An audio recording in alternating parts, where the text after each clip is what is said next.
Number 10. Spider-Man as Pestilence. Yes, that's right, everyone's favorite web-slinger was a Horseman of Apocalypse at more than one point. But every time he has been Pestilence, it was not part of the 616 continuity. On Earth 5701, Peter goes full spider in his Horseman form with 4 arms and 4 legs. It's actually really freaky. I do not like it. He, Archangel, and Famine are tasked with going on a merry reality-hopping hunt of Cable, which they ultimately fail. In the Earth 10082 reality, he is Pestilence again, but a different kind of terrifying as he is fused with his steed because of the techno-organic virus, becoming all white and hairy and just pure nightmare fuel. He and the other horsemen of this reality go to the mainline Earth to fight the Avengers with Apocalypse. Number 9. PSYLOKKE as Death. In Uncanny X-Force's 2011 The Dark Angel saga, Archangel was turned into Apocalypse's heir. Using a death seed, Archangel reshaped PSYLOKKE, his lover, as his horseman Death. She didn't really stay a horseman for very long, and she didn't get to do a whole lot as Phantom X and an alternate Jean Grey were able to release PSYLOKKE from Archangel's psychic hold. She did get the opportunity to de-life her former lover before he could succeed in destroying the world, so there's that. Betsy Braddock PSYLOKKE is another incredibly strong character. Even when she isn't Captain Britain, she's a powerful mutant psychic, being able to produce psionic weapons and blasts. She also has the psychic abilities of astral projection, psionic shadow, telepathic illusions, telepathic detection, mental paralysis, psionic immunity, as well as telekinesis, flight, and force fields. Number 8. Jimmy Hudson. Jimmy Hudson is the son of Wolverine from the Ultimate Reality of Earth 1610. His powers are similar to his father's, but in this reality they're believed to work a little bit differently. As opposed to just being insane healing powers, Jimmy's power set in this universe as a mutant is believed to be based more in survival. So these powers aren't necessarily just about healing, but survival instincts and capability, meaning that Jimmy is just much better at surviving and evolving to survive than anyone else alive on the planet. And I mean that because in this reality, Wolverine eventually dies, so really Jimmy is the only one left alive who's really good at surviving. Jimmy Hudson has also been bonded to a poison before and gained control of his poison, which are basically alien-like beings resembling symbiotes in look and abilities, but ultimately a different alien race themselves, called poisons. So yeah. Jimmy is the son of Wolverine and Magneto's wife, Magda Lencher, although Wolverine urges him through a letter when the truth of his connection to Jimmy is revealed that he actually shouldn't focus too much on, who his biological parents are. Jimmy was raised by adoptive parents. His dad actually served with Logan in the war and agreed to look after Jimmy in his father's place, even giving the young boy his own family name, Hudson. Number 7. SUNFIRE as Famine. Not sure if I agree with this horseman role as Famine, but Sunfire's insane control over flame, which is very similar to that of the Human Torch, makes him an easily powerful horseman of the apocalypse. After losing his legs to an attack from Lady Deathstrike, Sunfire was in a state of depression, and was even considering ending it all, until Apocalypse showed up. The big weird looking Eternal gave Sunfire his legs back, and a large power upgrade in exchange for the servitude of becoming Famine. Oh, and to make it make sense, he gave Sunfire the ability to make anyone believe they were starving. There we go, now it works. He and Gambit would eventually work together to break free of the Apocalypse mind control, and he would go on to join up with the Uncanny Avengers for a little while. Number 6. Jeb Lee, Famine. Jeb Lee was one of the final Horsemen, a group of special horsemen assembled by Apocalypse that would be activated if he were to meet his own demise, and would defend his new body as he got back to power. Jeb Lee himself was a spy in the American Civil War when his unique mutant abilities activated. Jeb has the ability to create bio-auditory cancer by making a rhythmic tapping sound, which he can do by simply tapping his fingers, or, as he prefers, with his drum that he carries around. He might look a little bit silly, but to me, he is actually kind of terrifying. Imagine this guy walking through a Civil War battlefield, drumming while bodies are falling all around him because he is literally giving them a flesh-eating cancer. His role as Famine makes perfect sense, although I think he would have made an excellent Pestilence. Number 5. The Hulk as War. Probably one of the most popular characters to ever be the Horseman War, also probably one of the most powerful. The Hulk, souped up with celestial power? Yeah, he's a beast. After Hulk escaped from a prison, a Boom Boom pineapple lodged a piece of shrapnel in his head, which ain't gonna kill him, but will definitely cause some minor discomfort and brain damage. Apocalypse manipulated Hulk into becoming his horseman in exchange for removing the shrapnel. He got a pretty sweet new look too. It was almost silly with the gladiator style black, gold, and red armor. And his giant sword? 1997 baby me would definitely be scared. With the celestial power enhancing him, he was strong enough to nearly send the Absorbing Man and Juggernaut onto the afterlife. The only way this Hulk was stopped was when he injured his best friend Rick Jones, which the sight of snapped him right out of his mind control. Number 4. Nathaniel Gray. This mutant is from an alternate reality, like some of our other ones that we talk about. He styles himself as a mutant shaman, loaded with precognition, telepathy, telekinesis. Who is he? Let's talk about him. Coming from Earth 295, artificially created from Sinister and the High Lord Apocalypse, Nate Gray is made of genetic materials from Cyclops and Jean Grey. He was created to be the ultimate telepath, and I think it kind of worked. He was made as a power bid to go against Apocalypse as well, and he's classified as an Omega level mutant, the most powerful psionic in any reality. Not just that one, and he's near omnipotent. So he's basically a living god. Neat. Just a fraction of power was enough to overload Omega and Mimic in Dark X-Men issue 2. Sentry and Nate Gray both fought Galactus in Dark X-Men issue 3, so it's fair to throw him on this list, I'd say. Number 3. Storm as Famine. This choice is actually going to be from the pretty awful X-Men Apocalypse movie, which oddly had a really good version of Storm. She may not show just how powerful she is in the movie, but in the comics, Storm is an Omega level mutant, and as such is incredibly powerful. Storm has the ability to manipulate the weather, and can view the world in patterns of energy rather than matter. Storm also has an innate connection to the Earth itself, and can feel disturbances in the atmosphere and the magnetosphere. Some of her strongest feats include causing a monstrous storm over the northeastern US while frozen, which could be felt from even the East Indies, manipulating the elemental forces of Tryon to seal a hole in time and space, and creating a kind of primal storm that sculpted the face of the planet. So yeah, Storm is one of the potentially strongest horsemen of the apocalypse. Number 2.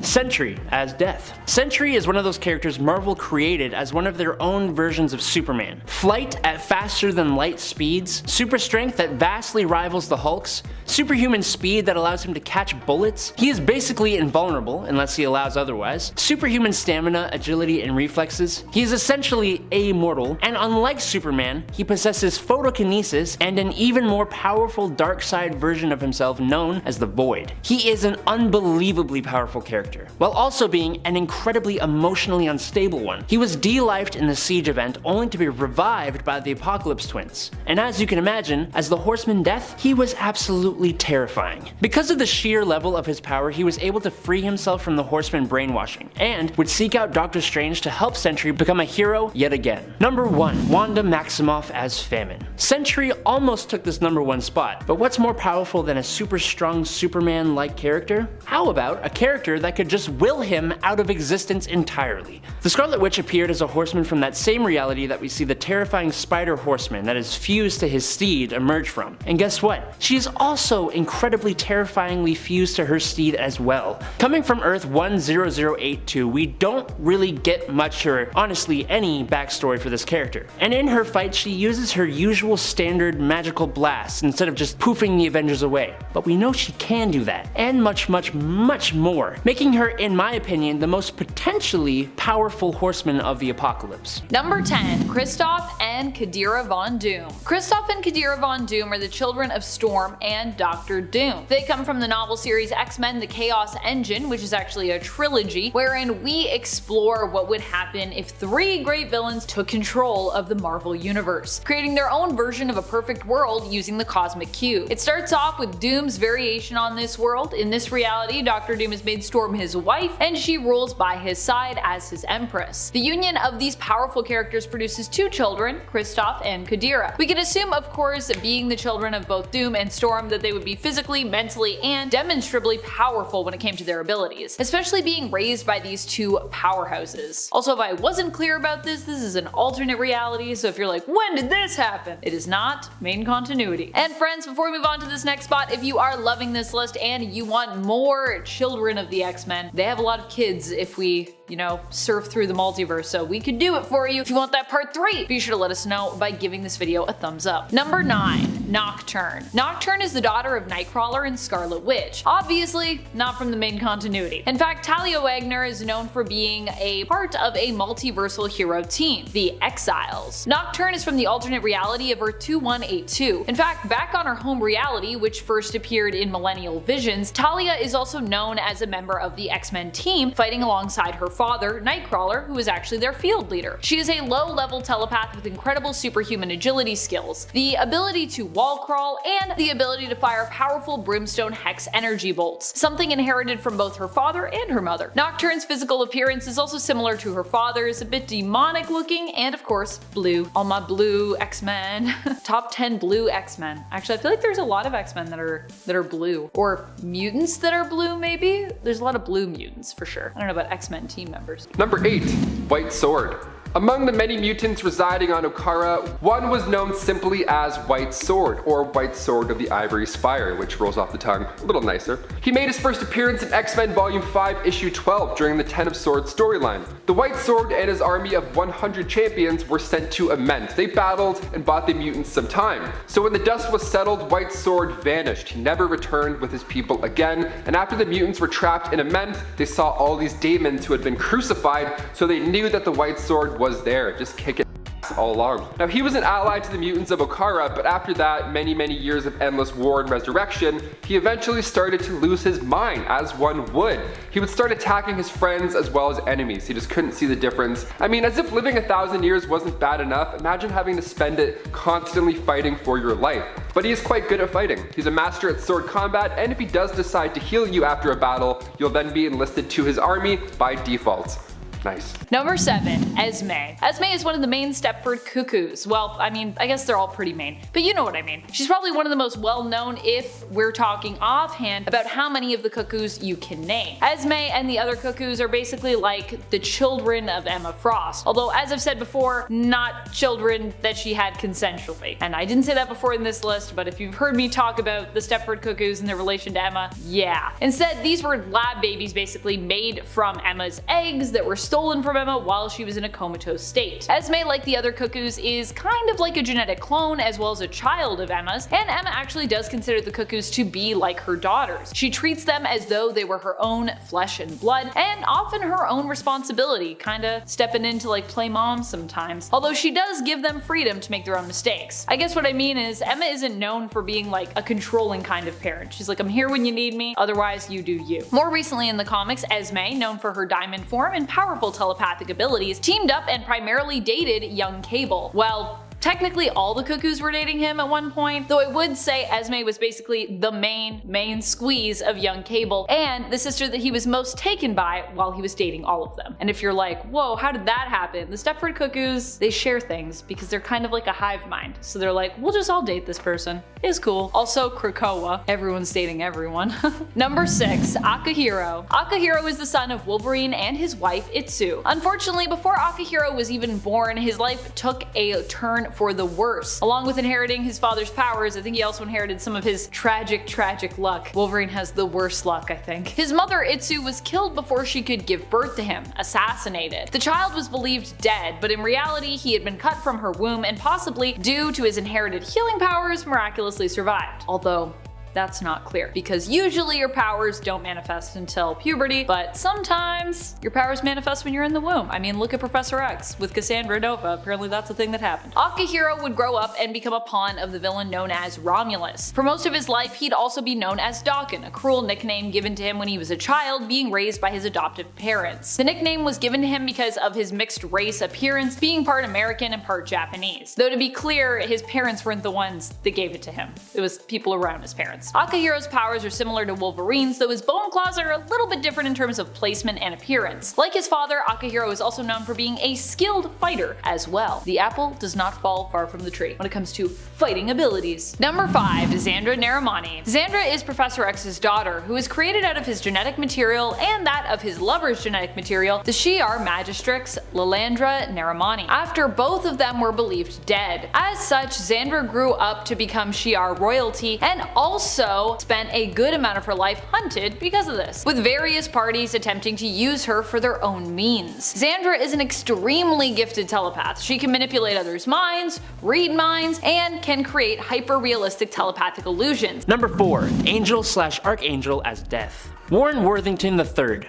He is such a cool character, but he is incredibly intertwined with Apocalypse. He was the first of the X-Men to be put in the role of Death, and set the basis for how almost all the other characters would be manipulated by Apocalypse. A good character who has a heartbreaking thing happen to them, and Apocalypse offers to help them fix that in exchange for their servitude. After Warren had his wings mangled to the point of being amputated, Apocalypse would promise him the ability of flight in exchange for becoming the leader of his horsemen. While he would break free from his control, he would go back and forth from hero to horseman over the years, and even eventually almost became the new Apocalypse before being offed by PSYLOCKE. While easily one of the most imposing and popular horsemen, he was not the most powerful character to take up the mantle. Number 3. Olivier Raven. Olivier Raven is legally known as Olivier LeBeau, and is one of the alternate reality children of Gambit and Rogue. Honestly, I feel like there are not enough of these kids out in the multiverse. I don't know if that's just me. For a couple as famous as Gambit and Rogue, I mean, you would think that we'd have a lot more kids from them, at least through the multiverse. Though admittedly, I'm not quite sure that Rogue and Gambit are really the kid having type, at least from what I've seen in the main continuity. They seem pretty content with just having their fur babies right now. So maybe they just aren't super into having kids as a family. Olivier hails from the reality of Earth 41001, the reality of Gen Next, a group Ollie is part of. He has powers similar to his mother's, except he has better control over them and is able to choose when and how much power, life energy, and memories he absorbs via physical contact, or doesn't absorb in cases where he just,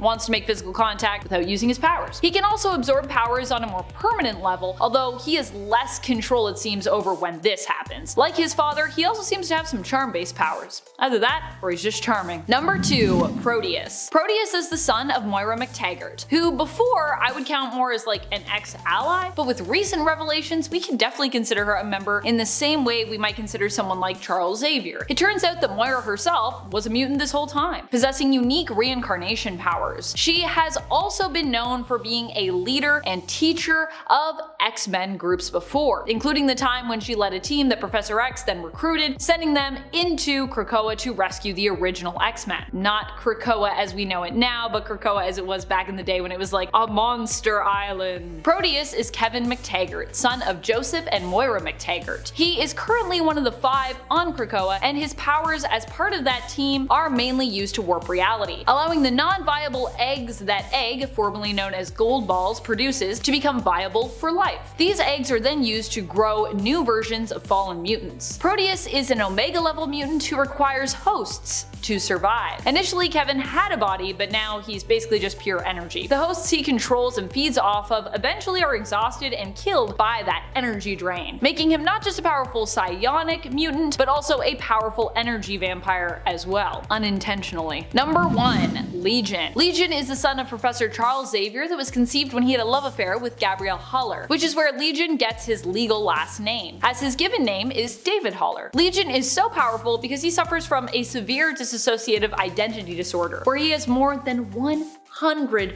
personas residing within him. Each persona has a number, many of names, and they each have their own specific power set that show up whenever they take over. Because of this, there is almost nothing that Legion isn't capable of. He can manipulate matter and time. We've seen him time travel and completely warp reality as a result of his possible abilities. He also has some pretty powerful hair, which I gotta say, I'm happy that he still rocks even now in the current modern day comics. He's still got that sweet hair. So tall. Kicking off the list at number 10, we have Hope Summers. Making her first debut in X-Men Volume 2, Issue 205, Hope Summers is the first mutant born post-M-Day. She was born in Alaska and Cerebro just went off the charts. It went nuts. So the Purifiers immediately attacked. They were tipped off by a time-traveling Sentinel, Nimrod. So Cable came in at the same time and eventually saved her, but as for everybody else in that town, well, they didn't get so lucky. Cable saw the child as a messiah, the savior for mutants and humankind, but Bishop and the Purifiers stars were on a different page.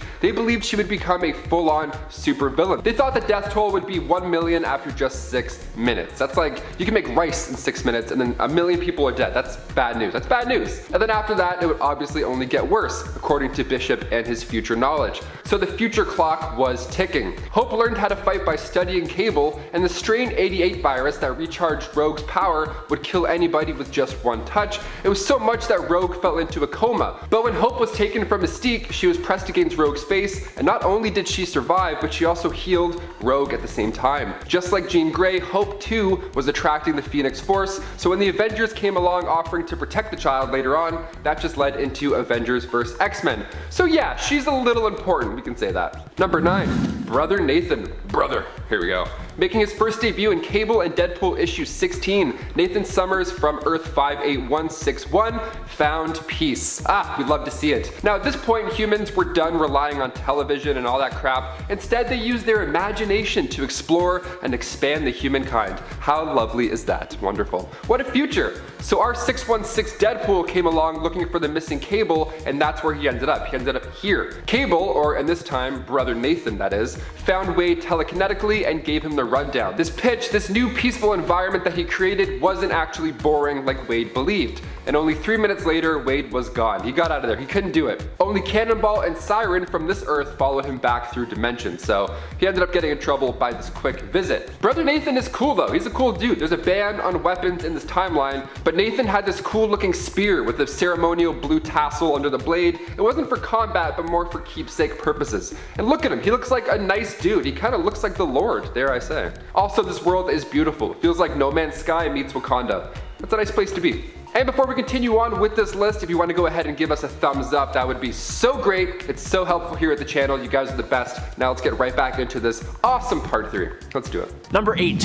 Polaris as Pestilence. Polaris is actually the daughter of the uber popular mutant Magneto, and she was also one of the many mutants who lost her powers during the M-Day event when Scarlet Witch used her reality warping powers to take away the mutant abilities of a heckin' ton of mutants. In denial of losing her Magneto-like magnetic field manipulation powers, Polaris was visited by Apocalypse, who restored her powers with the celestial technology so that she would become his Pestilence. She got quite the rebranding as Pestilence too. Instead of being anything like her normal look, she got this really awesome suit of spiky armor. As Pestilence, she tried to create a new plague that would devastate the globe, but was stopped by the X-Men and some other heroes. Still, that armor? So cool. Hold up. Look. I'm not capable of using celestial technology to boost up your power levels, but I can present top 10 videos to you on YouTube. All I ask in return is that you serve as my evil henchmen and commit heinous acts in my name. I mean, like, comment, and subscribe if you wanna. Anyways. Number 7. Zorn. Jean Grey, this time from Earth 13729. This Jean first appeared in X-Men Battle of the Atom issue 1. Zorn, well rather Professor Zorn that is, was a teacher at the Jean Grey School for Higher Learning, and this is the past Jean grown up, right? That's important to say. Battle of the Atom was a crossover event where the future X-Men traveled back to the original 5. But they weren't exactly X-Men though. They were future Brotherhood of Mutant members, led by Charles Xavier II and Reyes, those two villain kids. So Jean Grey went by Zorn and rocked the skull helmet. It was a vibe, it was a pretty good look. The team wanted to force the OG back to the past and prevent their future. Now this version of Jean didn't have the Phoenix Force attached to her, but she was still able to take on Emma Frost. She was quite powerful. The dialogue alone is pretty great here. Jean is asking Jean what happens in the future that makes her such a What a way to put it, right to the punch. Now this version of Jean can't go more than a few minutes without Zorn's containment helmet, and she has similar powers as our other Jean that we know, only they grow in strength this time around. It's trouble.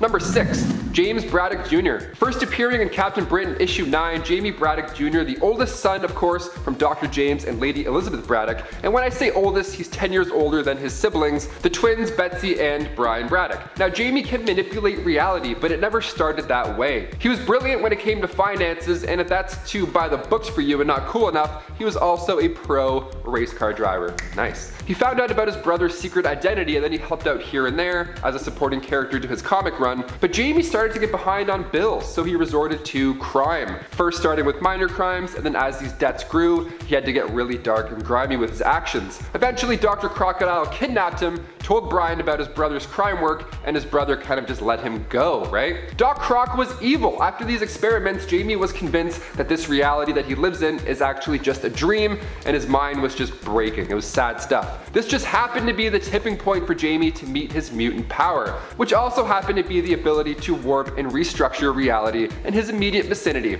Terrible, powerful combo right there. Troublesome. He views the world as invisible strings that he plucks away at. It's like Interstellar style.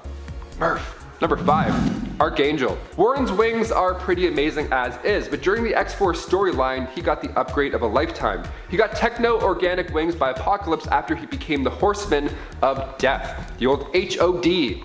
Sometimes they work. I thought he was powerful before, but this is just another level. His feathers were much stronger this time around as the Horseman, and he could fire them off like bullets. They could pierce right through steel, or he could use the wings to smash and fly through anything. Either or. The techno-organic wings regrew afterwards for a second time, along with the new blue skin tone to match Apocalypse. Now this form of Angel is hard to keep away. He often struggles to keep his heroic side in control. If Apocalypse made me a Horseman of Death and I got all that extra power, I'd be pretty annoyed having it taken away every now and then.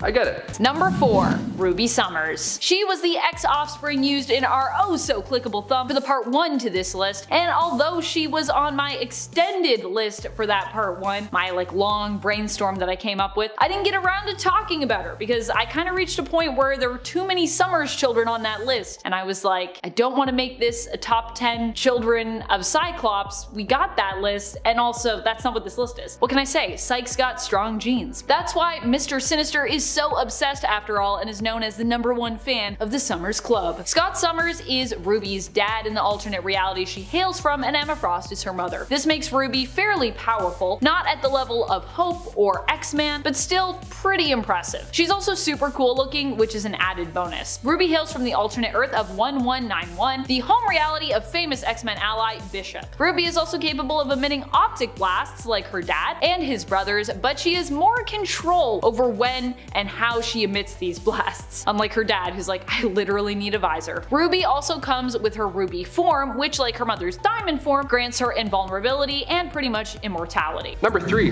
Selene. AKA Black Priestess, Selene made her first debut in New Mutants issue 9. She was born 17,000 years ago, give or take, right after the Ocean's, ate Atlantis. She was an enemy of the sorcerer Kulan Gath in Uncanny X-Men 191, and her powers are pretty spectacular, and also terrifying. She can drain the life force out of you in order to live longer. All she has to do is come into physical contact, and you're toast, mister. No fist bumping Selene in this house. Her tribe realized she was powerful right from the get-go, way back when humankind was just starting to evolve, really. So her tribe's elders all sacrificed their lives to make her more powerful and everlasting. That's a solid tribe, ride or die right there. They obviously chose die, but still, they're riding a little bit. The character Selene from the Underworld series, funny enough, was actually based off of this Selene from the comics, and I can totally see Kate Beckinsale now every time I see her, and so will you. Number 2. Apocalypse. Making his first steps in Marvel graphic novel issue 17, he was born nearly 5,000 years ago at the edge of the Valley of the Kings in ancient Egypt. He was born with gray skin and had blue lines all over his face. He looked different, so he was abandoned by his tribe. He was raised with the nomads with the idea that only the strong survive. So Apocalypse was killed by agents of Ozymandias, but was later revived thanks to his mutant abilities. Where to even begin with his Omega level mutant's abilities? I mean, self-molecular manipulation allows for him to alter his physical form for starters. He's also a genius. Even before being modified by the celestial ship, Apocalypse was already living for thousands of years. All he has to do is drift into a gentle coma. #1 trick to getting your beauty sleep. A coma, that ought to do it. X-Men Age of Apocalypse from 1995, we see just how big and bad this guy can get. Oscar Isaac also had a swing at him in X-Men Apocalypse on the big screen, and I thought he was pretty scary, but when he gets big, it's just nightmare fuel. Check it out. And finally, number 1, Onslaught. Making his first debut in X-Men issue 15, Onslaught was a sentient psionic entity created by the minds of Charles Xavier and Magneto. What a combo! So when the X-Men were fighting the Acolytes, Wolverine hit Magneto, and then in turn, Magneto ripped the adamantium from Wolverine's bones, which I gotta say, I thought hangnails were bad. This sounds way worse. His healing factor had to work overtime, and Xavier was beyond upset, so he shut down Magneto's mind. He just made him completely catatonic. But during this moment, all of Magneto's Magneto's lust for hate and violence leaked into Charles' consciousness, creating this new personality, Onslaught. Onslaught is pretty OP. He has the ability to tap into the psychic resources of the astral plane, where he can then manipulate matter and energy. Telepathy, telekinesis, electromagnetic manipulation, just a combo you don't want to face in any way.